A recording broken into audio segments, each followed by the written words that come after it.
नमस्कार। आज हम पढ़ते हैं रॉबर्ट फ्रॉस्ट की एक बेहद खूबसूरत पोएम जिसका टाइटल है द रोड नॉट टेकन। और ये जो पोएम है इससे आप खुद को आइडेंटिफाई कर पाएंगे, हर बंदा खुद को आइडेंटिफाई कर पाएगा इस पोएम से, क्योंकि यहाँ जो डायलेमा दिखाया गया है वो हम सभी लोग अपनी लाइफ में फेस करते हैं। चाहे छोटी सी चीज़ हो, छोटा बच्चा भी जब उसके सामने दो खिलौने रख दिए जाएं तो बहुत देर सोचता है, पहले तो वो दोनों को लेना चाहता है कि दोनों मेरे हैं। फिर अगर आप उसको चॉइस दो कि भाई नहीं ये नहीं एक लेना है इनमें से, तो वो बहुत देर देखेगा ये लूँ या ये लूँ। ठीक है, तो बहुत देर में वो डिसाइड कर पाता है कि कौन सा खिलौना लेना है। ऐसे ही जब आप थोड़े बड़े होते हैं, जब आपके सामने दो ऑप्शन होते हैं कि साइंस स्ट्रीम लेनी है, कॉमर्स स्ट्रीम लेनी है या आर्ट्स स्ट्रीम लेनी है, तब आप बड़े कन्फ्यूज होते हैं। कभी आपको साइंस स्ट्रीम में फ़ायदे दिखाई देते हैं, आर्ट्स में फ़ायदे दिखाई देते हैं, कॉमर्स में फ़ायदे दिखाई देते हैं कि साहब यहाँ सीए बन जाएंगे, यहाँ मतलब बहुत ज़्यादा पॉसिबिलिटीज़ हैं कैरियर बनाने की। तो उस स्टेज पे आपके सामने एक डायलेमा होता है, एक कन्फ्यूज़न होता है कि भाई कौन सी स्ट्रीम चूज़ की जाए। फिर थोड़ा और आगे बढ़ते हैं, 12th कर लेते हैं। 12th के बाद फिर आपके सामने एक डायलेमा होता है कि भाई अब किधर जाया जाए, बीटेक किया जाए हमको। वैसे तो 10th में ही डिसाइड हो जाता है, 10th के बाद कि अगर आपने बायोलॉजी ली है तो आप डॉक्टर बनेंगे, और अगर आपने मैथ लिया है तो आप इंजीनियर बनने वाले हैं। तो लेकिन फिर भी वहाँ आगे जाके एक डायलेमा होता है कि हम सीए बने या फिर इंजीनियर बने, डॉक्टर बने। तो ये एक डायलेमा होता है। अच्छा, बाद में आपने देखा होगा कि जो लोग टीचर हैं वो कहेंगे यार टीचर की ज़िंदगी बेकार है, अपने बच्चों को टीचर नहीं बनाएंगे। जो लोग डॉक्टर हैं वो कहेंगे यार कितनी ज़्यादा बिजी लाइफ हो जाती है, बिल्कुल सांस लेने की फुर्सत नहीं होती, खाना खाने की फुर्सत नहीं होती है। अब हम अपने बच्चों को डॉक्टर नहीं बनाएंगे, डॉक्टर की लाइफ बहुत ख़राब है, इससे तो अच्छा हम टीचर बने होते। टीचर कहते हैं इससे तो अच्छा हम डॉक्टर बने होते, या फिर इससे तो अच्छा हम सिविल सर्विसेज में गए होते। और जो सिविल सर्वेंट हैं उनसे पूछिए, वो 24 घंटे की उनकी ड्यूटी होती है, एक डीएम की ड्यूटी 24 घंटे की होती है, वो भी कहते हैं कि कहाँ आके फंस गए, इससे तो अच्छा हम टीचर बने होते। तो हर व्यक्ति ये सोचता है, एक जब कैरियर चूज़ कर लेता है कि नहीं ये इससे वो वाला कैरियर अच्छा था, वो मुझे चूज़ करना चाहिए था। तो ऐसे ही शादी के बारे में होता है। जो हम शादी के लिए देखते हैं, अपने लिए रिश्ते देखते हैं, तो ये वाला बेटर है, ये वाला बेटर है, ये वाला बेटर है, ये वाला बेटर है। फाइनली हम एक चूज़ कर लेते हैं, लेकिन जब चूज़ कर लेते हैं उसके बाद लगता है अरे नहीं वो वाला बेटर था। तो ये एक ऐसा डायलेमा है जो हमेशा हमारी लाइफ में रहता है, शुरू से लेके आखिर तक रहता है। तो चलिए देखते हैं, यही कुछ एक्सप्रेस किया है रॉबर्ट फ्रॉस्ट ने भी यहाँ पर।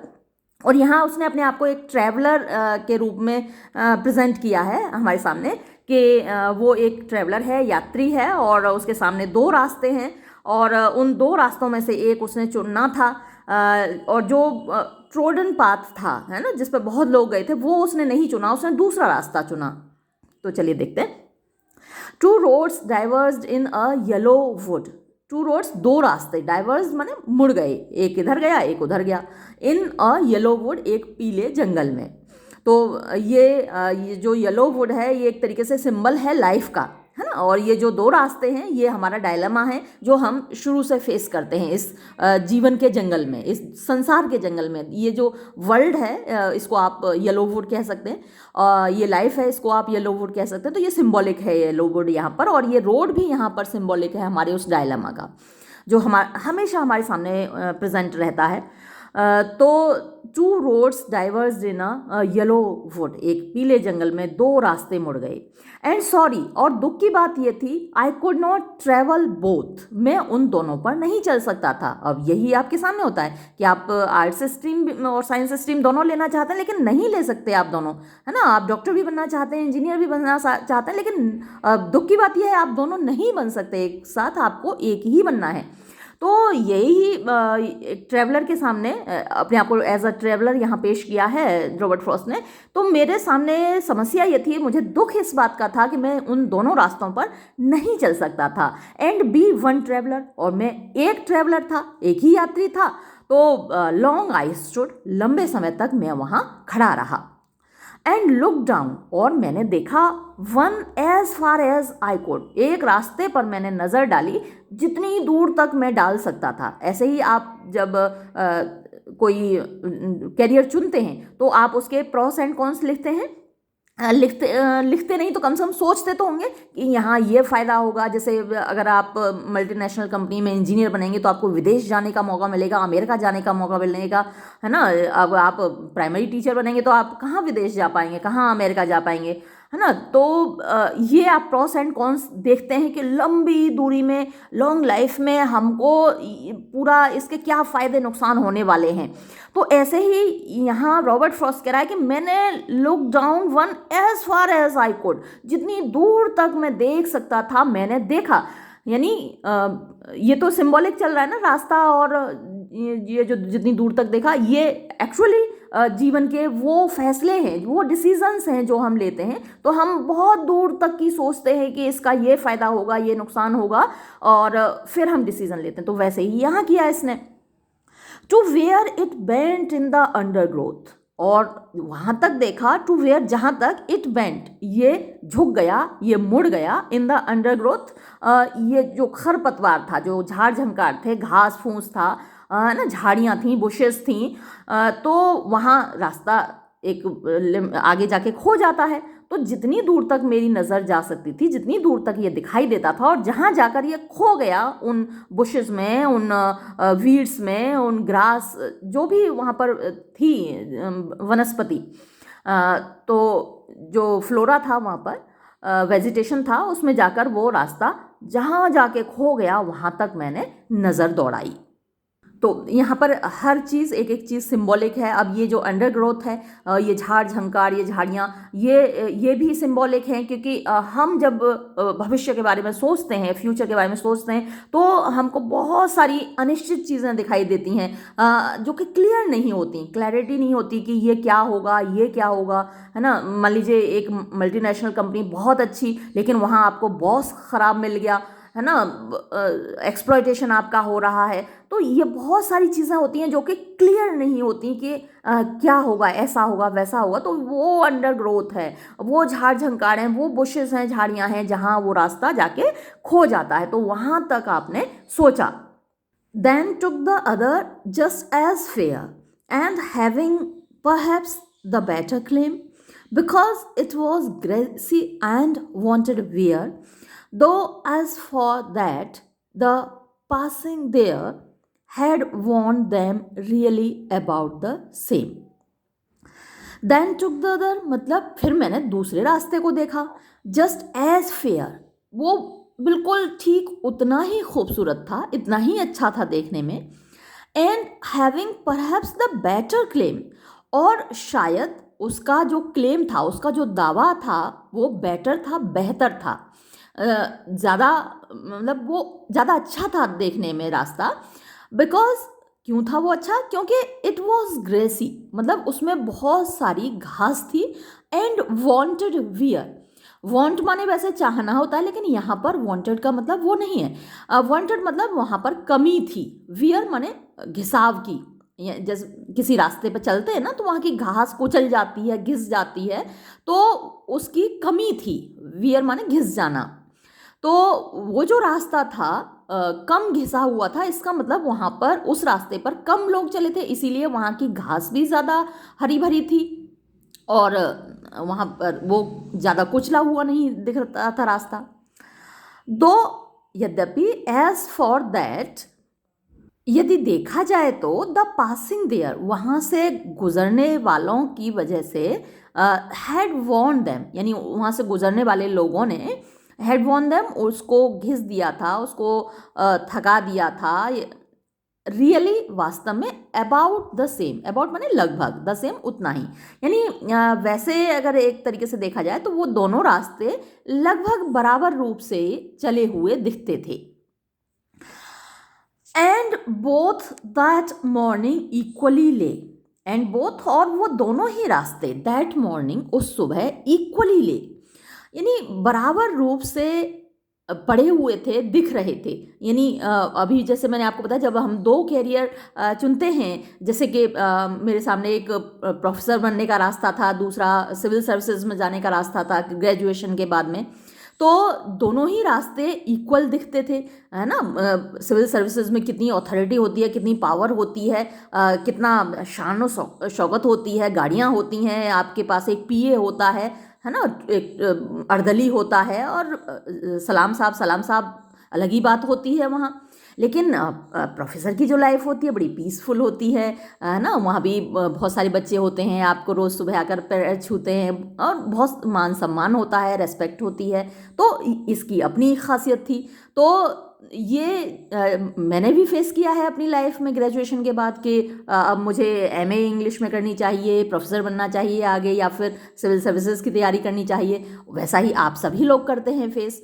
तो ये जो दोनों रास्ते हैं, उस सुबह दैट मॉर्निंग, उस सुबह को इक्वली ले बराबर रूप से मेरे सामने थे, पड़े हुए थे, स्थापित थे, स्थित थे।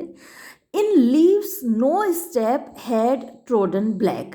इन लीव्स, जो वहाँ पत्तियाँ थीं उस रास्ते, उन रास्तों में, नो स्टेप, ऐसा लग रहा था कि वहाँ कोई कदम उन पर नहीं रखा गया। हैड ट्रोडन यानी ट्रेड माने कुचलना, चलना, ब्लैक माने काला करना। तो किसी ने भी उनमें उन पत्तियों को कुचल कर काला नहीं किया था, कोई भी पत्ती कुचली हुई नहीं थी। दोनों रास्ते ऐसे फ्रेश दिख रहे थे, अच्छे दिख रहे थे, खूबसूरत दिख रहे थे। Oh, I kept the first for another day. अब मैंने क्या किया कि जो पहला रास्ता था वो मैंने किसी और दिन के लिए रख दिया, है ना। अब जैसे कि मेरे पास सिविल सर्विसेज में जाने का रास्ता था, जो कि 40 इयर्स तक की जैसे पीसीएस की एज लिमिट होती है, तो मैं तब भी कर सकती थी। लेकिन जब 22 इयर्स की मेरी एज थी, तो मैंने सोचा कि पहले भाई प्रोफेसर बन लिया जाए। इंग्लिश में एमए करने के बाद नेट क्वालिफाई करके प्रोफेसर बन लिया जाए। वो मैंने किया।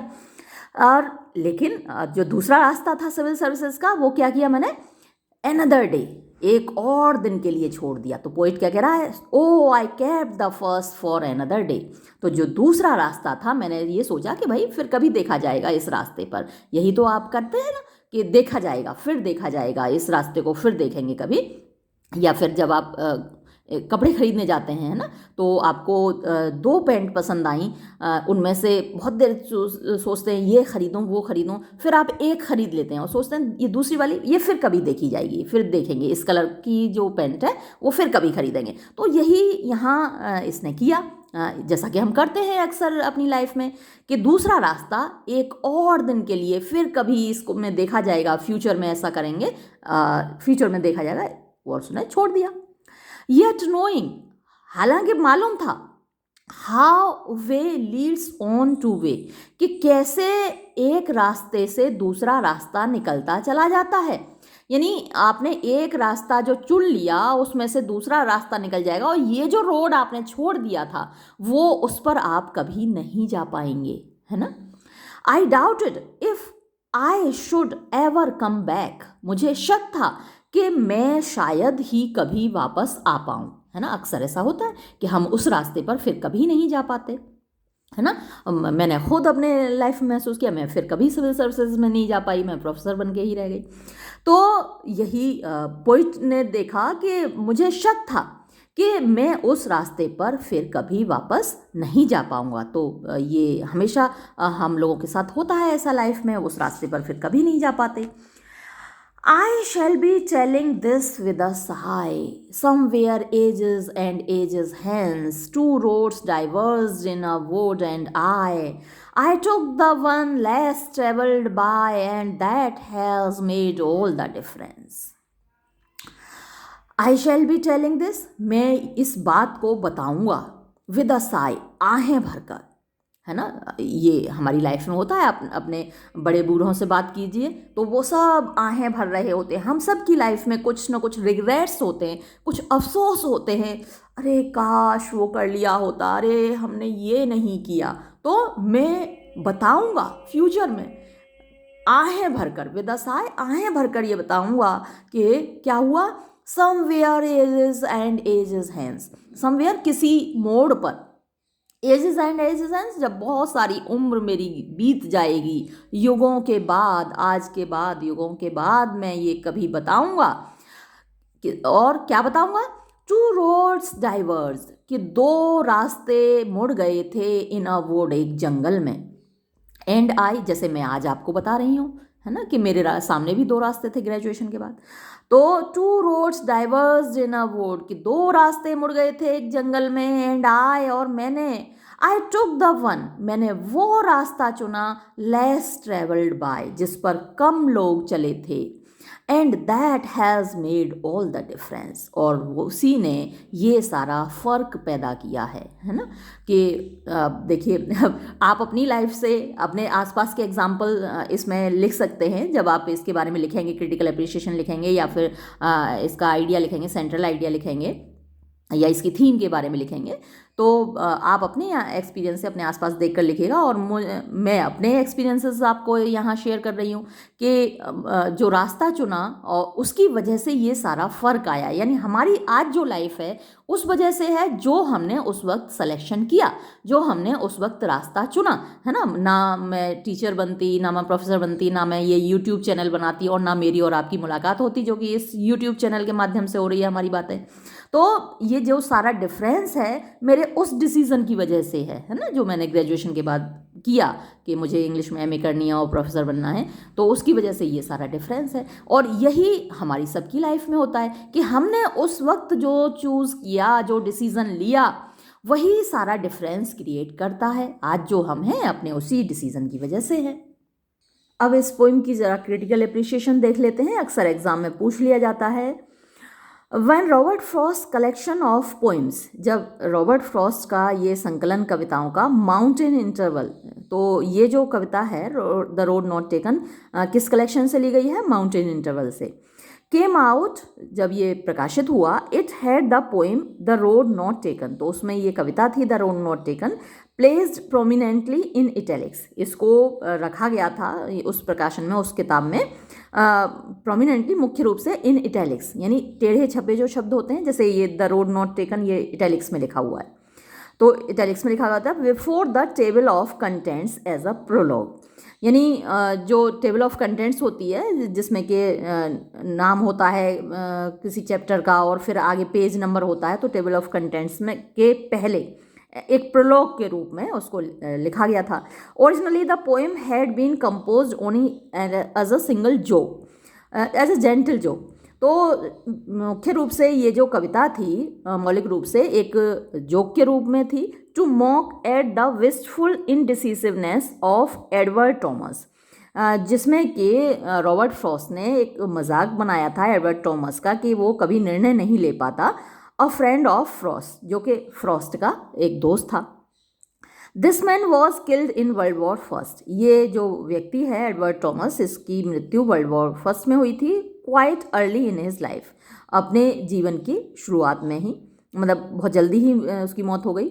बट अ बिट लेटर, लेकिन थोड़े समय पश्चात फ्रॉस्ट रियलाइज्ड, फ्रॉस्ट को महसूस हुआ that the poem had an entirely unintended but inherent applicability, कि ये कविता जो उसने मजाक में लिखी थी उसका बड़ा पूरी तरीके से अनइंटेंडेड, जो उसका इरादा नहीं था, बट इनहेरेंट मतलब उसमें छुपी हुई एप्लीकेबिलिटी है, यानी वो लागू होती है टू हिज ओन सिचुएशन, उसकी खुद की सिचुएशन पर, एज अ यंकी पोइट, एक यंकी पोइट के रूप में, यंकी मतलब कि अमेरिकन पोइट के रूप में, and as such he decided, और इसलिए उसने निश्चय किया to give the lyric a place, इस कविता को एक स्थान देने का, ऑफ हाई प्रोमिनेंस, उच्च कोटि का, एंड सिग्निफिकेंस, और महत्व का, इन हिज, अपने कलेक्शन में, यानी जो उसका पोइट्री कलेक्शन था। The response of the critics and analyst to the poem, यानी जो क्रिटिक्स हैं, आलोचक हैं, और एनालाइस्ट माने जो विश्लेषक हैं, और टू द पोएम, उनका जो रेस्पॉन्स था, उनका जो प्रतिक्रिया थी इस कविता के प्रति, has been a surprising one, वो भी बड़ी आश्चर्यजनक रही है। The poem has been eulogized, इस कविता की तारीफ की गई है। साइटेड, इसका उदाहरण दिया गया है। कोट, इसको कोट किया गया है, उदाहरण लिया गया है इसका। एंड वाइडली एंथोलॉजाइज्ड, और उसको विस्तृत रूप से, एंथोलॉजाइज्ड माने अलग अलग जो पोइट्री कलेक्शंस होते हैं उनमें कलेक्ट किया गया है, ऑन द वन हैंड, एक और, एंड मिसअंडरस्टूड, और इसको गलत भी समझा गया है, अटैक्ड, इसके ऊपर आक्रमण भी किया गया है, एंड वीमेंटली क्रिटिसाइज्ड, और बहुत बुरे तरीके से इसकी आलोचना भी की गई है, ऑन द अदर, दूसरे रूप में।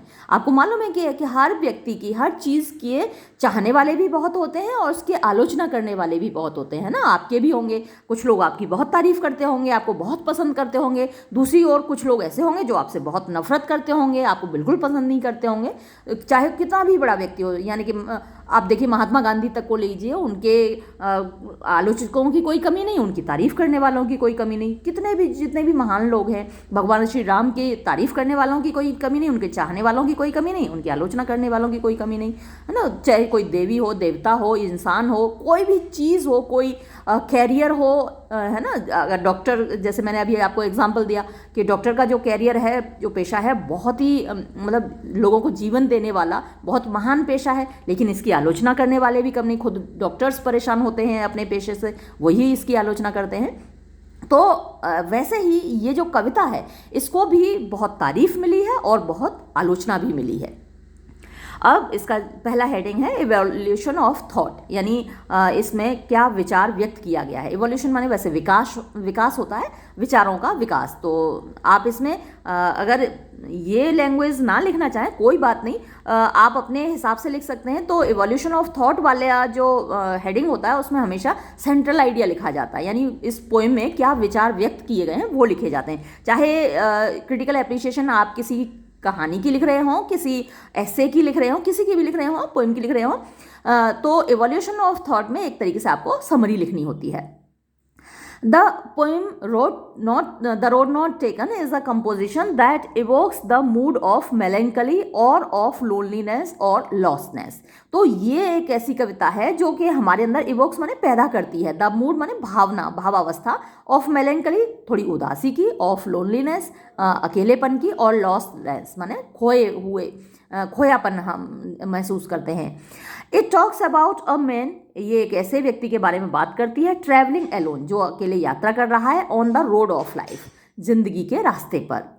सडनली, अचानक, देयर कम्स अ प्रॉब्लम, एक मुसीबत आ जाती है। हिज पाथ गेट्स बाइफर्केटेड, उसका जो रास्ता है वो दो भागों में बट जाता है। एंड ही इज कन्फ्रंटेड, और उसका सामना होता है विद द डायलेमा। उस डायलेमा को हिंदी में किंग कर्तव्य विमूढ़ता बोलते हैं। तो मतलब आप इतना बड़ा भारी भरकम शब्द बोल नहीं पाएंगे, तो आप उसको कन्फ्यूज़न कह सकते हैं। तो एक कन्फ्यूज़न उसके सामने पैदा होता है, of which way to go, कि उन दो रास्तों में से वो किस पर चले। He meditates for a long while, वो एक लंबे समय तक सोचता है, विचार करता है। ऑब्जर्व्स मीन्स अवलोकन करता है, वन पाथ, एक रास्ते का, एंड देन द अदर, और फिर दूसरे रास्ते का, to the best of his capacity and capability, अपनी पूरी क्षमता को, अपनी पूरी काबिलियत को यूज करके। The choice is an extremely difficult one, अब चुनाव बहुत ज़्यादा मुश्किल है। Since both the roads look really about the same, क्योंकि दोनों ही रास्ते वास्तव में लगभग एक जैसे दिखते हैं। The second road is just as fair, मतलब जो दूसरा रास्ता है वो भी उतना ही न्यायसंगत है, उतना ही मतलब खूबसूरत है एज द फर्स्ट वन, जितना कि पहला वाला है। The only possible slight difference, जो एकमात्र हल्का सा फर्क है, वॉज दैट, वो ये है, that perhaps the second road was more grassy and wanted wear, कि जो दूसरा रास्ता था उस पर घास ज़्यादा थी और उसकी घिसावट की कमी थी, मतलब उस पर कम लोग चले थे। आफ्टर अ लॉन्ग कंसिडरेशन, एक लंबे विचार के बाद, the poet decided to go, कवि ने निश्चय किया जाने का, on this less travelled road, इस कम चले हुए रास्ते पर, and that has made all the difference in his life, और उसी से सारा फर्क आया है उसकी जिंदगी में। The last stanza of the poem runs दस, जो अंतिम स्टेंजा है इस कविता का वो ऐसे है, और ये स्टेंजा आपको मैंने अभी अभी एक्सप्लेन किया ही है, तो इसको दोबारा एक्सप्लेन करने की ज़रूरत नहीं है, आपको समझ में आ ही गया है। आपको क्या करना है, ये रटना है ना, क्योंकि वहाँ आपको कोट करना होगा एग्ज़ाम में, तो इसको रटना पड़ेगा, तो वो आप कर लीजिएगा। एक्सप्लेन मैंने कर ही दिया है। अब दूसरी इसकी हेडिंग देखते हैं, प्रॉब्लम ऑफ चॉइस, यानी चुनाव की समस्या। A favourite theme in Frost, ये रॉबर्ट फ्रॉस्ट की कविताओं में बड़ी फेवरेट थीम है, अक्सर आपको देखने को मिलेगी, कई जगह देखने को मिलेगी। मैं एक दो कविता और पढ़ाऊंगी, बेंडिंग वॉल, वहाँ भी आपको कुछ ऐसा ही देखने को मिलेगा। कई कविताएं हैं जो हैं सिलेबस में अक्सर रहती हैं और बहुत खूबसूरत कविताएं हैं रॉबर्ट फ्रॉस्ट की। जैसे वो थी स्टॉपिंग बाय वुड्स, तो उसमें भी यही था कि the woods are lovely dark and deep but I have promises to keep and miles to go before I sleep, miles to go before I sleep. मतलब जो रास्ते हैं, जंगल हैं, वे बड़े खूबसूरत हैं, छायादार हैं और मेरा मन कर रहा है यहाँ रुकने का, लेकिन मुझे वादे पूरे करने हैं, बहुत सारे काम मुझे करने हैं, तो यहाँ रुकूँ कि चलता चलूँ या यहाँ रुक जाऊँ आराम लेने को। तो वहाँ भी ऐसी ही थीम है, प्रॉब्लम ऑफ चॉइस अक्सर उसकी पोइम्स में देखने को मिलती है, तो वही यहाँ पर भी है।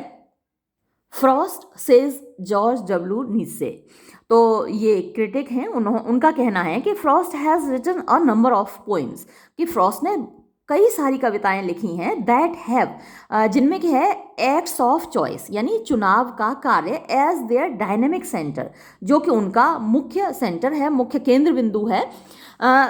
Choice that have been made, एक ऐसी चॉइस जो कि की गई है, जो चुनाव किया गया है, और दूसरा choices that will be made और दैट मस्ट बी मेड, और कुछ ऐसी चॉइसेस हैं जिनको के भविष्य में किया जाएगा या फिर जिनको किया जाना चाहिए। Choices that have not been made, और वो चुनाव हैं जो कि हमने नहीं किए, छोड़ दिए, जो हमको करने चाहिए थे। कई बार हमको लगता है, बार बार लगता है हमको, हमेशा ही लगता है कि हमको ये चीज़ चुननी चाहिए थी, ये बेहतर थी। तो ये थीम अक्सर देखने को मिलती है फ्रॉस्ट की कविताओं में। It is of course true that such acts of choice are among the inescapable consequences of conscious life. ये सच है वास्तव में कि इस प्रकार की जो चॉइसेस हैं वो इनएस्केपेबल हैं, यानी उनसे हम बच नहीं सकते। इनएस्केपेबल consequences माने परिणाम है ऑफ कॉन्शियस लाइफ, हमारे सचेत जीवन के। तो जो हमारी कॉन्शियस लाइफ है, हमारा सचेत जीवन है, उसमें हम ऐसी चॉइसेस करते हैं, चुनाव करते हैं, और फिर उसके consequences यानी रिजल्ट्स हमारे लिए इनएस्केपेबल होते हैं, हम उनसे बच नहीं सकते, है ना। जो पेशा आपने चुना है, जो कैरियर आपने चुना है, जो जीवन साथी आपने चुना है, वो तो आपको रिजल्ट्स उसके झेलने ही होंगे, उनसे आप बच नहीं सकते। And hence of literature from Homer to contemporary magazine fiction, life and hence of literature, यानी कि ये जो चॉइसेस हैं वो लाइफ में भी हैं और लिटरेचर में भी हैं, है ना। रियल लाइफ में भी हैं और आपको लिटरेचर में भी देखने को मिलती हैं। और literature from Homer to contemporary magazine fiction, और जो लिटरेचर है जो कि होमर से को पढ़ें वहाँ से, और जो कंटेम्परेरी, जो हमारा समकालीन मैगजीन है, मैगजीन्स में फिक्शन है, यानी जो कहानियाँ हैं। But I think their perspective in Frost work means more than the obvious fact that Frost is a writer. लेकिन मुझे लगता है देयर परसिस्टेंट, उनका अक्सर उपस्थित रहना इन फ्रॉस्ट वर्क, फ्रॉस्ट की रचनाओं में, मीन्स मोर, उसका ज़्यादा मतलब है देन द ओबियस फैक्ट, बजाय जो क्लियर स्पष्ट तथ्य है that Frost is the writer, कि फ्रॉस्ट एक लेखक है। तो उसने ये जो कैरियर चुना राइटर का, वो उस बारे में भी सोचता है फ्रॉस्ट कि मैंने ये जो कैरियर चुना, हो सकता है जो दूसरा कैरियर था वो इससे बेहतर था। I think in fact that they are his themes, मुझे लगता है कि ये सब उसकी थीम्स हैं। For Frost man can very nearly be defined as a choice making animal, क्योंकि फ्रॉस्ट के अनुसार मनुष्य को अगर हम डिफाइन करें, उसके परिभाषित करें, तो उसको चुनाव करने वाला जानवर कह सकते हैं। क्योंकि आपने देखा होगा कि जानवर इतना नहीं सोचते, उन्हें जिसका शिकार करना है, टूट पड़ते हैं उस पर। वो ये नहीं सोचते कि भाई इसको शिकार करें कि ना करें, मारना इसको सही रहेगा कि नहीं रहेगा, वो तो मारना है बस।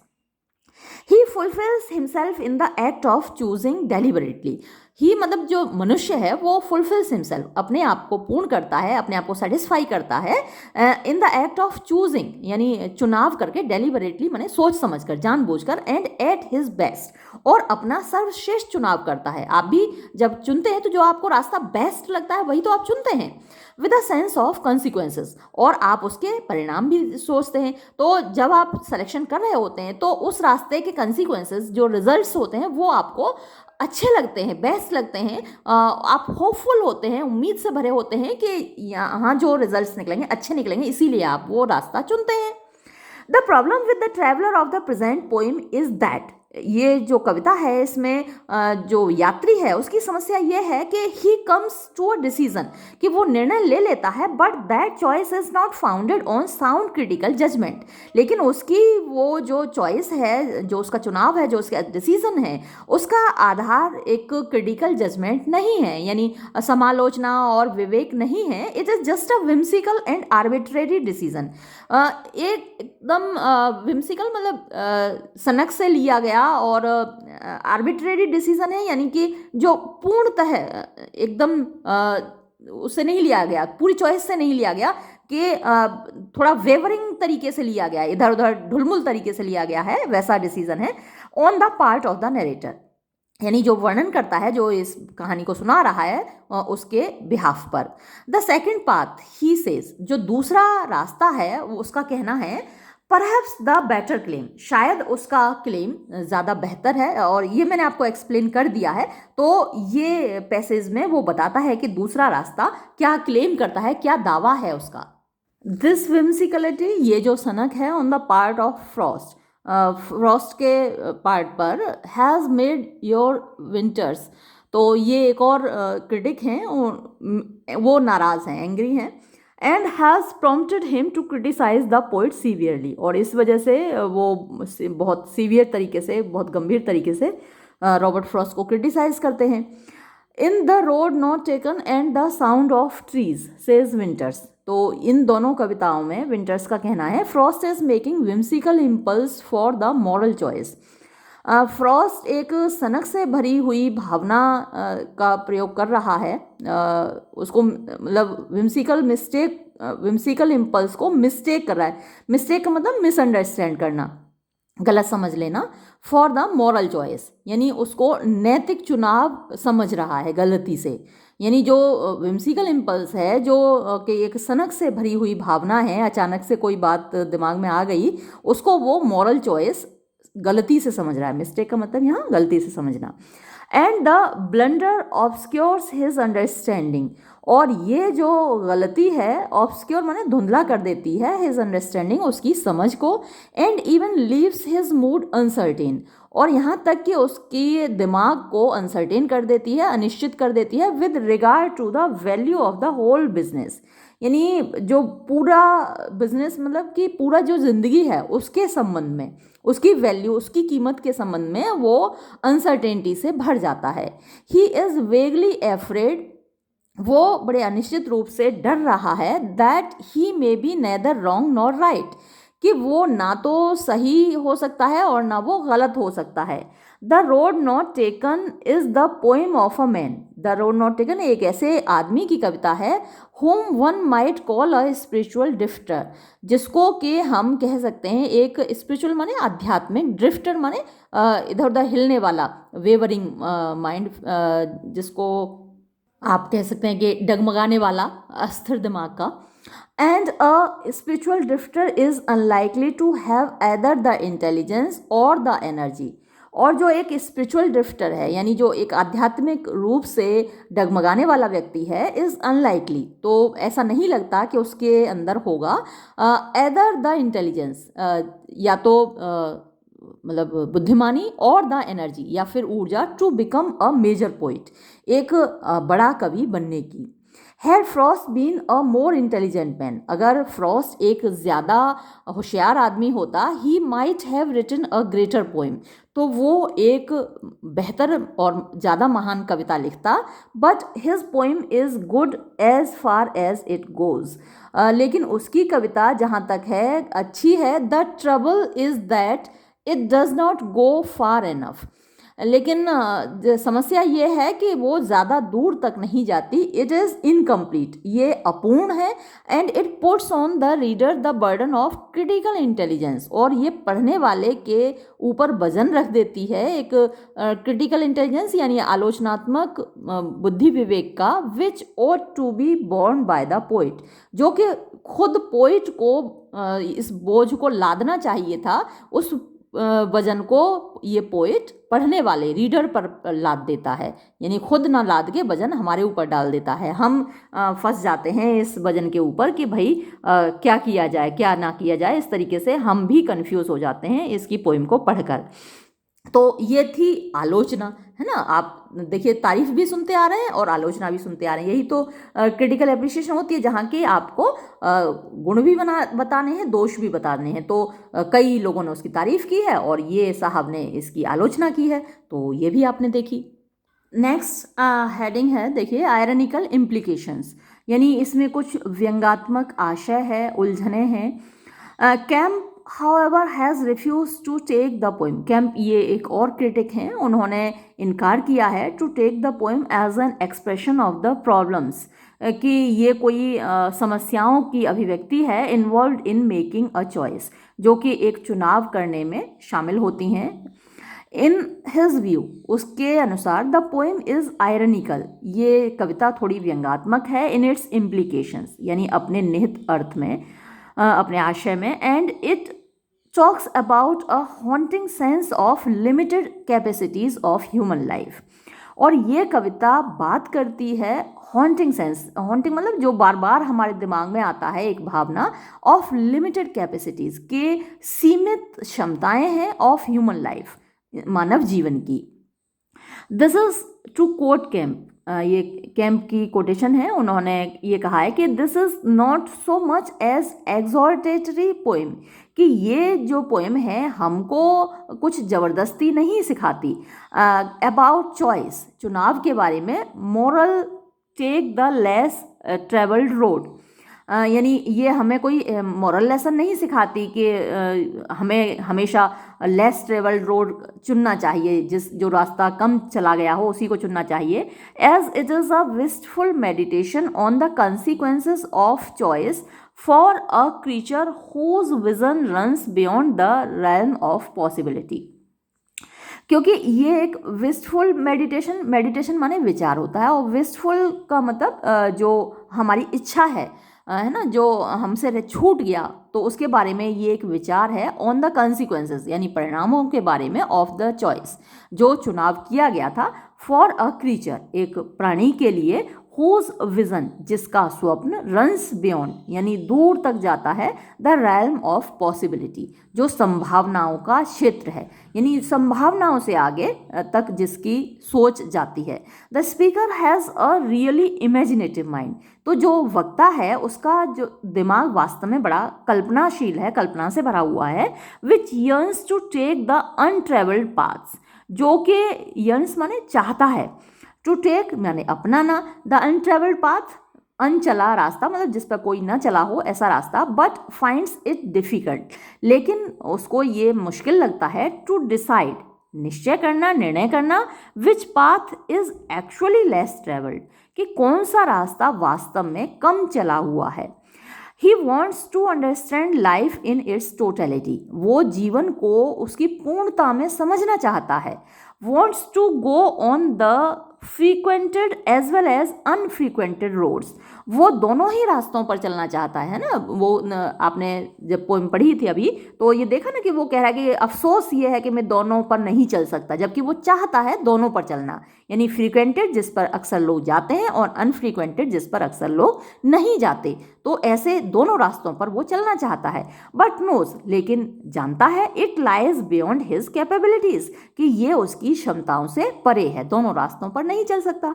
This brings about a sense of frustration, और इससे एक निराशा का भाव पैदा होता है, एंड यर्निंग, और एक इच्छा पैदा होती है, which is implicit in the poems many images, जो कि छुपी हुई है इच्छा इस कविता की बहुत सारी तस्वीरों में। और वो क्या है, I could not travel both, तो मैं दोनों पर नहीं चल सकता था, ये एक इमेज है।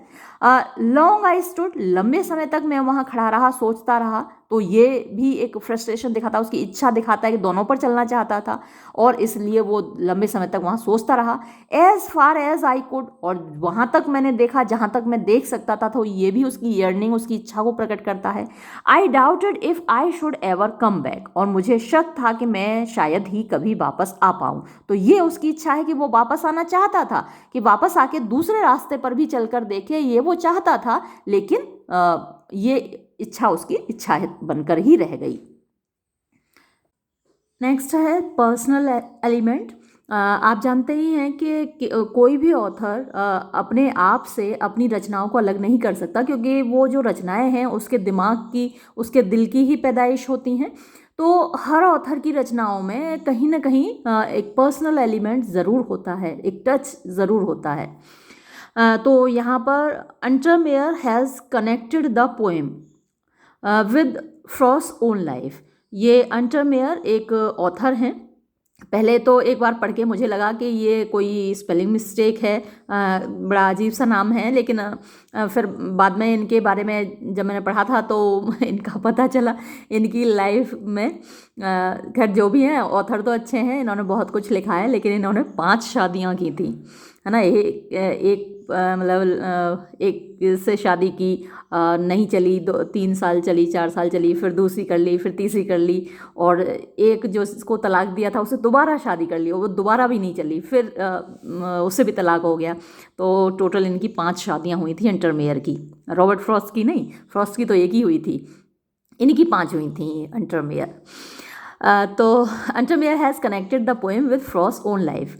तो इन्होंने, अंटरमेयर ने कहा है कि ये जो पोएम है वो फ्रॉस्ट की खुद की ज़िंदगी से कनेक्टेड है, जुड़ी हुई है। And has come to the conclusion, और अंटरमेयर ने ये निष्कर्ष निकाला है दैट रॉबर्ट फ्रॉस्ट डिसीजन, कि रॉबर्ट फ्रॉस्ट का जो निर्णय था to move towards countryside, यानी देहात की तरफ जाने का, towards the rustic self reliance, यानी जो देहात की तरफ सेल्फ रिलायंस यानी देहात पर खुद निर्भर रहने का, एंड द यांकी श्रूडनेस, और यांकी मतलब वही अमेरिका का जो निवासी होता है उसकी शातिरता, to become the spokesman of the reality of New England, और टू बिकम यानी जो उनका बनने का, क्या स्पोक्समैन एक तरीके से जो बात कहते हैं किसी के बिहाफ पर, तो उनको हिंदी में प्रवक्ता कहते हैं और इंग्लिश में उनको स्पोक्समैन कहते हैं। तो प्रवक्ता बनने का, of the reality of New England, new England की वास्तविकता का। ये न्यू इंग्लैंड क्या है, अमेरिका के 6 राज्यों को मिलाकर उनको न्यू इंग्लैंड बोला जाता है। इंग्लैंड नहीं है ये, मतलब जो न्यू इंग्लैंड नाम दिया गया, अमेरिका के 6 राज्यों को नाम दिया गया। तो उनका एक प्रवक्ता टाइप का बनने का निर्णय था रॉबर्ट फ्रॉस्ट का। वॉज द चॉइस, यही वो चुनाव था, विच डिटर्मिन्ड हिज डेस्टिनी, जिसने रॉबर्ट फ्रॉस्ट के भाग्य का निर्णय किया, and made him a poet, और उसको बना दिया एक कवि, डिफरेंट फ्रॉम अदर्स, जो दूसरों से अलग था। Frost road was not only the different road, तो रॉबर्ट फ्रॉस्ट का जो सड़क थी, रास्ता था, वो ना केवल एक अलग रास्ता था, द राइट रोड, सही रास्ता, फॉर हिम, उसके लिए, बट द ओनली रोड, बल्कि एकमात्र रास्ता था, ही कुड हैव टेकन, जो कि वो ले सकता था, जिस रास्ते को वो चुन सकता था, यही वो रास्ता था, और कोई रास्ता वो चुन भी नहीं सकता था, ऐसा कहना है अंटरमेयर का। Kemp however does not agree, ये एक और ऑथर हैं कैंप, वो सहमत नहीं हैं विद अंटरमेयर्स कंक्लूजन, अंटरमेयर के इस निष्कर्ष से। First of all, camp does not believe, पहली बात तो यह है कि कैंप इस बात में विश्वास नहीं करते that here Frost wants to talk about the right path that he had taken, कि फ्रॉस्ट यहाँ पर उस रास्ते के बारे में बात कर रहा है, उस सही रास्ते के बारे में बात कर रहा है जो उसने चुना था। मोर ओवर, इसके अलावा, the choice made by Frost was perhaps not a good one, और फ्रॉस्ट ने जो एक चुनाव किया वो शायद अच्छा चुनाव नहीं था। It is his concern with the other road, उसकी जो यहाँ पर चिंता है, या जिस चीज़ के बारे में वो यहाँ बात कर रहा है, जिक्र कर रहा है, वो दूसरा रास्ता है ना, तभी तो उसका टाइटल भी है द रोड नॉट टेकन, वो रास्ता जो उसने नहीं चुना। तो जो रास्ता चुना उसके बारे में बात नहीं कर रहा है, बल्कि उस रास्ते के बारे में बात कर रहा है जो उसने नहीं चुना।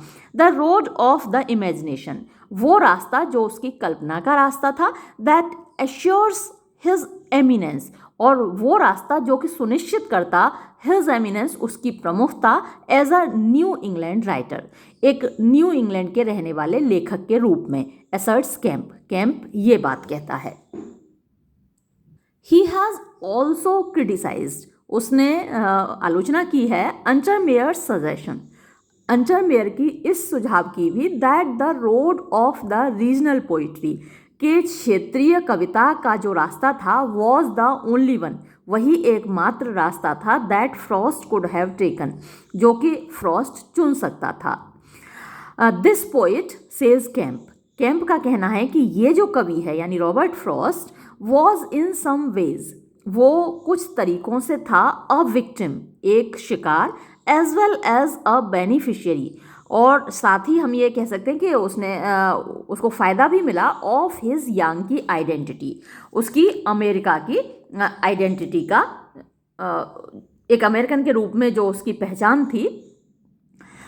Had he been less dependent, अगर वो कम निर्भर रहा होता ऑन हिज रीजनल रोड, अपने क्षेत्रीय रास्ते पर, had he been less satisfied, अगर वो कम संतुष्ट रहा होता विद हिज टेंडेंसी, अपनी प्रवृत्ति से, टुवर्ड स्टीरियोटिपिकल पोस्चरिंग, स्टीरियोटिपिकल जो परंपरागत होते हैं, पोस्चरिंग माने जो तस्वीरें हैं, he might have done more, तो वो ज़्यादा कर सकता था, to explore his particular genius, अपने जो ख़ास उसकी प्रतिभा थी उसको सामने लाने के लिए, हिज फुल पोटेंशियलिटी, और वो अपनी पूरी ताकत दिखा सकता था, उसके अंदर जो कविताएं लिखने की क्षमता थी उसको वो दिखा सकता था। Although his association with new England, हालांकि उसका जो एसोसिएशन थी, मतलब कि वो जो आता था न्यू इंग्लैंड से, न्यू इंग्लैंड जो मैंने आपको बताया कि अमेरिका के 6 राज्यों को मिलाकर न्यू इंग्लैंड कहा जाता है, तो उससे जुड़ना उसका असिस्टेड हिज कैरियर, इसने उसके कैरियर में मदद तो की। It seems to have inhibited the full development of his literary powers, लेकिन इसने उसकी जो लिटरेरी पावर्स थी, उसकी जो साहित्यिक क्षमता थी, उसके पूरे विकास को रोक दिया। इनहिबिटेड माने मतलब एक तरीके से उसमें बाधा डाल दी।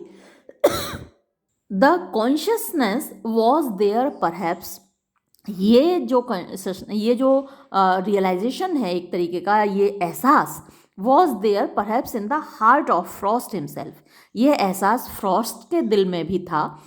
Hence he ends his journey, इसीलिए वो अपनी इस यात्रा को ख़त्म करता है with an expression of grief, दुख की अभिव्यक्ति के साथ, है ना।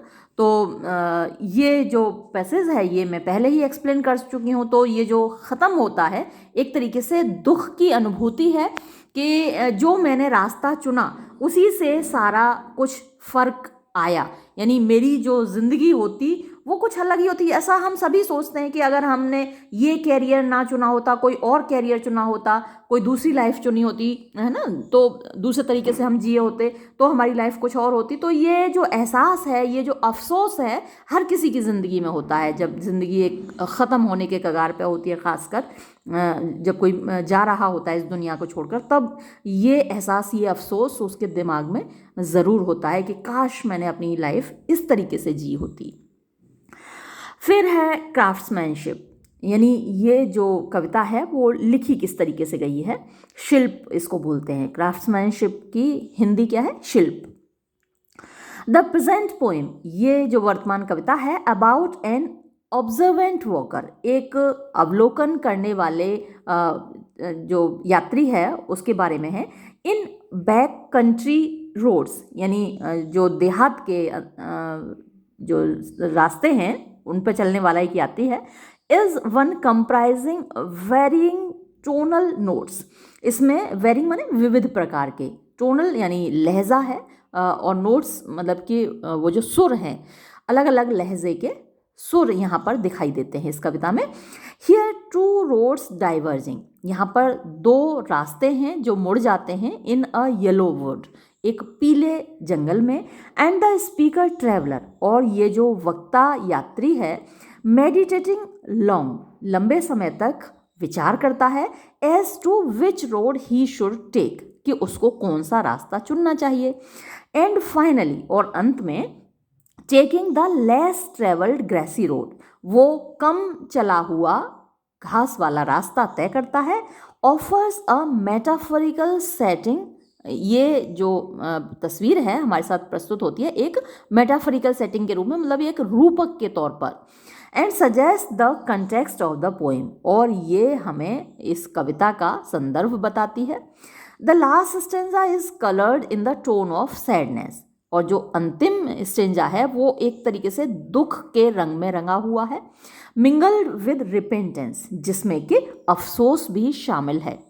The tone by itself is expressive, ये जो लहजा है वो अपने आप में अभिव्यक्ति देता है of the poems thought and emotion, इस कविता के विचारों को और उसकी भावनाओं को।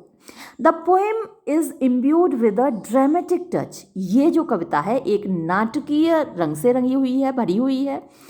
Hence we find here the conventions of a dramatic lyric, और इस प्रकार हमको यहाँ एक नाटकीय कविता की परंपरा दिखती है इन एबंडेंस, यानी खूब बहुतायत में। There is a plethora of dramatic devices, यहाँ पर मतलब एक प्लेथोरा माने ढेर सारी ड्रामेटिक डिवाइसेस हैं, मतलब नाटकीय जो तकनीक है वो प्रयोग की गई है। पेरेंथीसिस है, पेरेंथीसिस में क्या होता है, जैसे ये डैश है और दो डैशेस के बीच में कोई चीज़ लिखी होती है, या फिर ब्रैकेट के बीच में कोई चीज़ लिखी होती है, या फिर कॉमास के बीच में कोई चीज़ लिखी होती है, वो पेरेंथीसिस कहलाती है। यानी दो ये जो पंक्चुएशन मार्क्स हैं उनके बीच में लिखी हुई जो चीज़ है वो पेरेंथीसिस की कहलाती है, खासकर ब्रैकेट के बीच में। डैशेस, तो ये डैशेस का प्रयोग हुआ है। पॉज मतलब बीच बीच में रुकती है, वो जो व्यक्ति है रुकता है, रुक के सोचता है, etcetera. The language use here, और जो भाषा यहाँ पर प्रयोग की गई है, is marked by a conventional touch and simplicity. तो उसमें कन्वेंशनली कन्वर्सेशनल यानी बातचीत का एक पुट है, उसमें लहजा है, एंड सिंप्लिसिटी यानी सरलता है, ल्यूसिडिटी यानी एकदम से बहती फ्लो है उस लैंग्वेज में, टर्सनेस यानी ब्रीविटी है, यानी संक्षिप्तता है, फालतू के शब्दों का प्रयोग नहीं हुआ है, as well as a precision माने एग्जैक्टिट्यूड, मतलब सटीक है भाषा, जो शब्द होना चाहिए वही है प्रयोग किया है।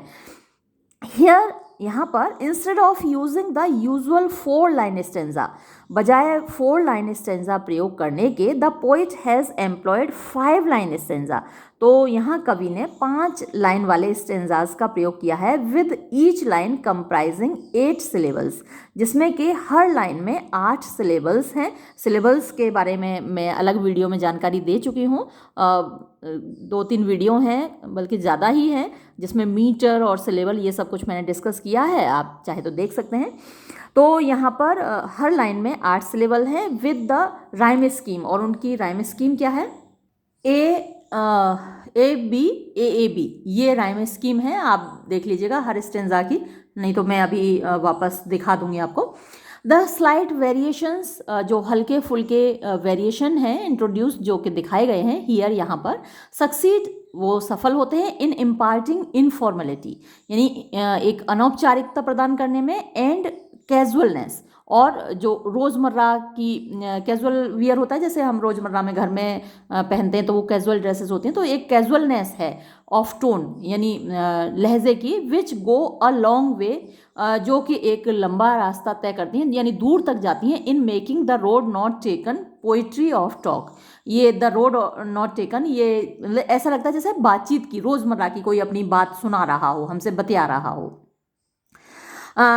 The road not taken is a modern lyric, ये द रोड नॉट टेकन एक आधुनिक कविता है, depicting the Hamlet like dilemma, जिसमें कि हेमलेट के जैसा एक डायलेमा दिखाया गया है, यानी कन्फ्यूजन है, हेमलेट भी तो कहता है ना, टू बी और नॉट टू बी, तो इस तरीके का एक डायलेमा है ऑफ द मॉडर्न मैन, आधुनिक व्यक्ति का, and offering itself for a proper psycho analysis, और ये हमारे सामने अपने आप को पेश करती है और हमें एक मनोवैज्ञानिक विश्लेषण यहाँ पर दिखाई देता है।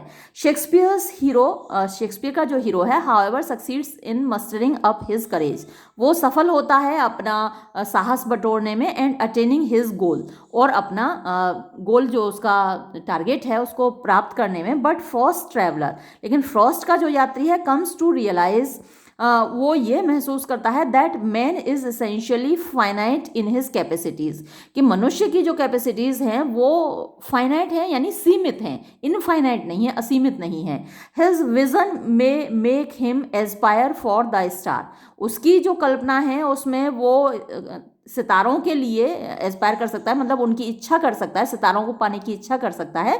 But he has to keep his feet firmly planted, लेकिन उसको अपने कदम मजबूती से जमाए रखने होते हैं ऑन द अर्थ, जमीन पर। And has to find his contentment, और उसको संतोष करना होता है within his limited sphere, अपना जो सीमित क्षेत्र है उसी में उसको रहकर संतोष करना पड़ता है। तो ये थी इसकी क्रिटिकल एप्रिसिएशन। अब कुछ शॉर्ट क्वेश्चंस देख लीजिए। What lesson does the poet want to teach the students through the poem the road not taken, यानी क्या सबक सिखाना चाहता है विद्यार्थियों को कवि इस कविता के माध्यम से। हालांकि रॉबर्ट फ्रॉस्ट ने जब ये पोइम लिखी थी तो विद्यार्थियों के लिए या उनको सबक सिखाने के लिए या उनको कोई पाठ पढ़ाने के लिए नहीं लिखी थी, उसने तो बस ऐसे लिखी थी। और बल्कि जैसा कि मैंने आपको बताया कि जो पोइट्री कलेक्शन था उसके शुरुआत में दे रखी थी एक प्रीफेस के तौर पर ये पोइम। तो लेकिन हम इस कविता से पाठ तो सीखते ही हैं ना, सबक तो सीखते ही हैं, तो क्या लेसन है वो जो विद्यार्थी इस कविता से सीख सकते हैं। तो इस तरीके से भी क्वेश्चन आ सकता है। The poet wants to give a very important message that our life is full of challenges and opportunities. तो कवि यहाँ पर एक बहुत महत्वपूर्ण संदेश देना चाहता है कि हमारा जीवन बहुत सारी चुनौतियों से और बहुत सारे अवसरों से भरा हुआ है। The question of choice always becomes an issue before us, ये चुनाव का जो सवाल है ये हमेशा हमारे सामने एक समस्या बनकर खड़ा होता है। The things become more difficult when we have identical options, चीज़ें और कठोर हो जाती हैं, मुश्किल हो जाती हैं जब हमारे सामने आइडेंटिकल ऑप्शंस यानी एक जैसे ऑप्शन होते हैं। मीन्स मतलब दो ऑप्शन होते हैं, यानी कि विकल्प होते हैं जो कि एक जैसे होते हैं। So we should be able to view the opportunity with open mind, तो ऐसे वक्त में हमको खुले दिमाग से उस अवसर को देखने में कामयाब होना चाहिए। Once we are able to make the choice with open heart we would be able to boost our courage and overcome the difficulties in life. एक बार अगर हमने खुले दिल से चयन कर लिया तो फिर हम अपना करेज, जो हमारी हिम्मत है, उसको हम बढ़ा पाएंगे और जीवन में आने वाली समस्याओं का सामना कर पाएंगे। उनको ओवरकम माने जीतना होता है, उनको जीत पाएंगे हम। एक और क्वेश्चन ये देखिए। Suppose you are given a choice and take the decision, आपको अगर एक चुनाव दिया जाता है, चॉइस दी जाती है और आप एक निर्णय लेते हैं। How would you react if this decision comes out to be wrong, तो आप कैसे रिएक्ट करेंगे अगर आपका चुनाव गलत हुआ, आपका निर्णय गलत हुआ। इन लाइफ, ज़िंदगी में we all come across many opportunities, हम सबको बहुत सारे अवसर मिलते हैं। All the given chances are not fair, लेकिन वो सारे अवसर जो मिलते हैं वो सब न्याय संगत नहीं होते। Some of them just offer tension in our mind, उनमें से कुछ हमें हमारे दिमाग में केवल टेंशन देते हैं। But at times after the choice we realize that we had gone wrong, लेकिन कभी कभी ऐसा होता है कि चॉइस करने के बाद, चूज़ करने के बाद हमको अनुभव होता है कि हम गलत थे।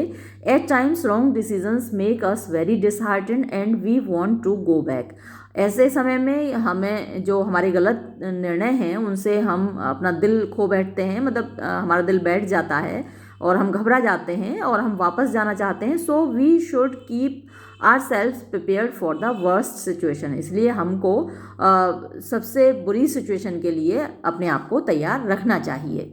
एक दो लाइन आप इसमें और जोड़ सकते हैं। That in such a situation if we realize that our decision is wrong we should not lose our patience, हमें अपना धैर्य नहीं खोना चाहिए। और एक सेंटेंस आप ये जोड़ सकते हैं, in every condition there is a possibility for improvement we should believe that God is in his heaven and everything is fair with the world. ये भी आप डाल सकते हैं कि हम ये अपने मन में विश्वास रखें कि ईश्वर स्वर्ग में बैठा हुआ है और दुनिया में सबके साथ अच्छा ही होगा। मतलब हमको अपना जो एटीट्यूड है पॉजिटिव रखना चाहिए ऐसी विपरीत परिस्थितियों में भी। जो रॉबर्ट ब्राउनिंग की कविताएं अगर आपने पढ़ी हैं वो बड़ा पॉजिटिव है। एक उसकी बहुत बहुत ही खूबसूरत पोइम है लास्ट राइड टुगेदर, जो मैंने अपलोड की है। जब कभी आपको वक्त मिले उस पोइम को ज़रूर देखिएगा आप उस वीडियो को। मतलब इतनी विपरीत परिस्थितियों में भी वो हमेशा पॉजिटिव सोचता है। तो लाइफ के किसी भी मोड़ पर अगर हमको पता चले कि हमने जो डिसीज़न लिया वो गलत था और हम वापस नहीं जा सकते, मतलब फिर से शुरुआत नहीं कर सकते, एक नई शुरुआत नहीं कर सकते, तो भी we should have patience and we should hope for the best. तो ऐसे आप अपने हिसाब से अपना आंसर मोल्ड कर सकते हैं। ज़रूरी नहीं कि आप यही लैंग्वेज लिखें जो बुक में लिखी हुई है।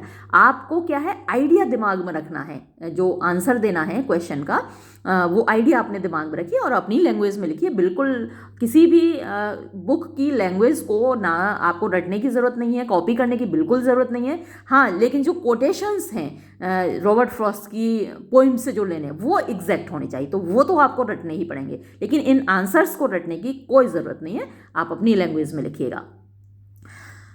फिर नेक्स्ट क्वेश्चन देखिए, there are some people who wish to travel on roads on which no step had trodden black. यानी कुछ लोग ऐसे हैं जो उस सड़क पर चलना चाहते हैं जहाँ कोई भी कदम नहीं रखा गया है, यानी कोई कदमों का निशान नहीं है, कोई काला निशान नहीं है। What conclusion can you draw about the temperament of such people. ऐसे लोगों के व्यवहार के बारे में या उनके स्वभाव के बारे में आप क्या निष्कर्ष निकालेंगे। There are some people who wish to stand apart, यानी कुछ लोग ऐसे होते हैं जो भीड़ से अलग खड़े दिखना चाहते हैं। And want to travel on road less travelled by, और उस रास्ते पर चलना चाहते हैं जो कि कम चला गया हो, जिस पर कम लोग चले हों। Such people are very daring and courageous. ऐसे लोग बहुत हिम्मत वाले होते हैं, बहुत साहसी होते हैं। They have the ability to stand alone, उनमें हिम्मत होती है अकेले खड़े होने की। एंड मेक अदर्स फॉलो, और दूसरों से अपना अनुसरण करवाने की। सच पीपल, ऐसे लोगों में also have charismatic personality and can set an example for others. तो ऐसे लोगों का व्यक्तित्व करिश्माई होता है और वो दूसरों के लिए उदाहरण प्रस्तुत करते हैं। नेक्स्ट क्वेश्चन देखिए, right the message of the poem. इस कविता का संदेश लिखिए। The life of an individual is full of complicated complexities of life, यानी एक व्यक्ति का जो जीवन है वो काफ़ी जटिलताओं से भरा हुआ होता है। So he needs to make an appropriate choice so that his future may remain safe, यानी इसलिए उसको उचित निर्णय लेने चाहिए ताकि उसका भविष्य सुरक्षित रहे। And he could behave in a responsible way, और वो एक जिम्मेदार तरीके से व्यवहार कर सके। Since multiple choices never provide us a fair solution to our problems, क्योंकि बहुत सारे विकल्प हमारे जीवन की समस्याओं का हल नहीं निकाल सकते हैं। तो एक तो आप ये आंसर भी लिख सकते हैं, चाहे तो आप अलग बदल दीजिए, जैसे कि मुझे लगता है कि एक और आंसर आप इसका दे सकते हैं, that the poem gives us a message. आप चाहें तो इसको लिख लीजिए दूसरी जगह अपनी नोटबुक में। The poem gives us a message that we should not live a life of regrets, यहाँ फुल स्टॉप लगा दीजिए। Once we have made a choice we should stick to it instead of regretting on our choice. फिर यहाँ full stop लगा दीजिए। एक और sentences में लिखिए, in place of observing the negative points of our choice we should try to appreciate the positive points of our decision. ठीक है, ये आप आंसर लिख लीजिए, ये और भी अच्छा आंसर है। ठीक है, अब आगे बढ़ते हैं। अगला क्वेश्चन देखते हैं क्या पूछा है। Write Frost opinion in respect of both the roads, यानी फ्रॉस्ट की जो राय है दोनों रास्तों के बारे में वो बताइए। And what was his decision, और उसका निर्णय क्या था। आंसर देखते हैं। On seeing the two roads diverging, यानी दो रास्तों को मुड़ता हुआ देखकर the poet became undecided which road he should follow. तो जो कवि है विचलित हो गया कि उसको कौन सा रास्ता चुनना चाहिए। For a long time he pondered over it, लंबे समय तक उसने इस पर विचार किया। And then decided to follow the less travelled road, और फिर उसने निश्चय किया कि कम चला हुआ रास्ता वो अपनाएगा। As it could make him a difference in his life, क्योंकि ये उसके ज़िंदगी में कुछ अलग करेगा।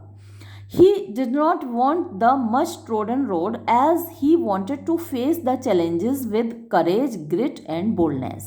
वो उस रास्ते पर नहीं चलना चाहता था जो कि पहले ही बहुत बार चला जा चुका था, क्योंकि वो सामना करना चाहता था उन चुनौतियों का विद करेज माने हिम्मत के साथ, ग्रिट फर्मनेस ऑफ माइंड होती है दिमाग की स्थिरता के साथ, एंड बोल्डनेस और बहादुरी के साथ। नेक्स्ट क्वेश्चन देखिए। While standing on a road in a yellow forest, जब खड़े होकर एक पीले जंगल में एक सड़क पर, why was the poet in a difficult condition to decide, यानी ये कवि एक मुश्किल अवस्था में क्यों था निर्णय लेने की। Robert Frost was in a difficult situation of deciding in which direction he should move since the road had two options. अब रॉबर्ट फ्रॉस्ट एक मुश्किल स्थिति में था ये निर्णय करने की कि किस दिशा में वो जाए, क्योंकि रास्ते में दो विकल्प थे। He had to make a choice of one and he was it was very difficult option for him. उसको मतलब उन दोनों में से एक को चुनना था और ये एक बड़ा मुश्किल विकल्प था उसके लिए। In reality he wanted to take that one which could give him success. वास्तव में वो उस रास्ते को चुनना चाहता था जो उसको सफलता प्रदान करे। नेक्स्ट क्वेश्चन है, what do both the road signify, यानी ये दोनों रास्ते क्या मतलब रखते हैं, क्या अर्थ है उनका। Both the roads make us put into a deep thought, ये दोनों जो सड़क हैं रास्ते हैं वो हमको एक गहरे विचार में डाल देते हैं। As to which path a man should choose, कि एक व्यक्ति को कौन सा रास्ता चुनना चाहिए। Which could grant him optimum benefits, जिसमें वो ज़्यादा से ज़्यादा फ़ायदा पा सके। People suffer because they could not take appropriate decision at the right time, लोग इसलिए कष्ट उठाते हैं क्योंकि वो सही समय पर सही निर्णय नहीं ले पाते। They should be cautious to make a fair choice for the available options, उनको सतर्क रहना चाहिए सही चुनाव करने के लिए, जो भी विकल्प उनके पास मौजूद हों उनमें से सही चुनाव करते वक्त सतर्क रहना चाहिए।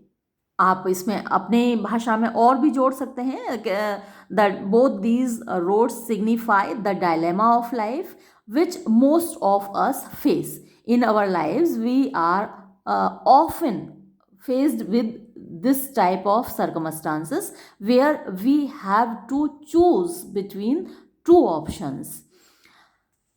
और आप लिख सकते हैं दिस डायलेमा इज इटर्नल, और we can say this dilemma is perennial या इनएस्केपेबल, ये शब्द या आप कर सकते हैं, या इनएविटेबल वर्ड आप यूज़ कर सकते हैं। दिस डायलेमा इज इनएविटेबल, यानी ये एक ऐसी अवस्था है, ये जो डायलेमा है कि इससे हम बच नहीं सकते, ये हम सब की लाइफ में होता है। फिर नेक्स्ट क्वेश्चन देखिए, how are we affected in our life on having a wrong choice, कि हम कैसे प्रभावित होते हैं अपनी ज़िंदगी में गलत निर्णय लेकर। जवाब देखिए, सो मैनी टाइम्स, बहुत बार, लाइफ ऑफर्स अस मल्टीपल ऑप्शंस, यानी बहुत बार ज़िंदगी हमको बहुत सारे विकल्प देती है। If we make a wrong choice, अगर हम गलत चुनाव करते हैं, we are likely to suffer with unpleasant as well as disasters consequences. तो ये होता है कि हम अनप्लीजेंट माने दुखदाई, और डिजास्टर्स माने भयानक, और कंसिक्वेंसेस माने रिजल्ट्स परिणाम। तो उसके परिणाम बड़े भयानक होते हैं, बड़े दुखदायी होते हैं अगर हम गलत चुनाव करते हैं। The pivot of our successful life rest on the timely and thought provoking decisions. तो जो हमारे सफल जीवन की कुंजी है, या पाइवट धुरी को बोलते हैं, जिस पर हमारा लाइफ घूमता है, तो वो क्या है, टाइमली यानी समय पर लिया गया, और थॉट प्रोवोकिंग यानी जो सोच समझ कर लिया गया निर्णय है वो हमारी सफलता की धुरी होता है। The bad decisions mostly spoil our career, और गलत निर्णय अक्सर हमारे जीवन को बर्बाद कर देते हैं। So we should be wise enough in choosing a right path, इसलिए हमको बुद्धि से काम लेना चाहिए सही रास्ता चुनने में।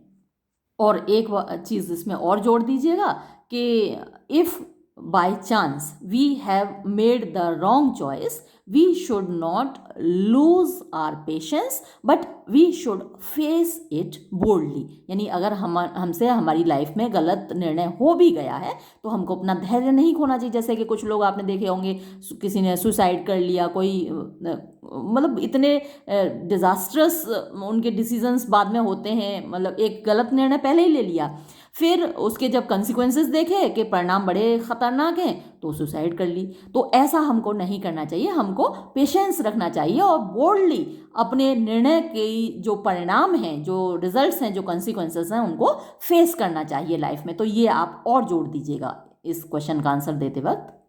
और ये क्वेश्चन एक और देख लीजिए, right the imagery used in the road not taken, यानी इस रोड नॉट टेकन कविता में जो इमेजरी प्रयोग की है रॉबर्ट फ्रॉस्ट ने, उस पर नोट लिखिए।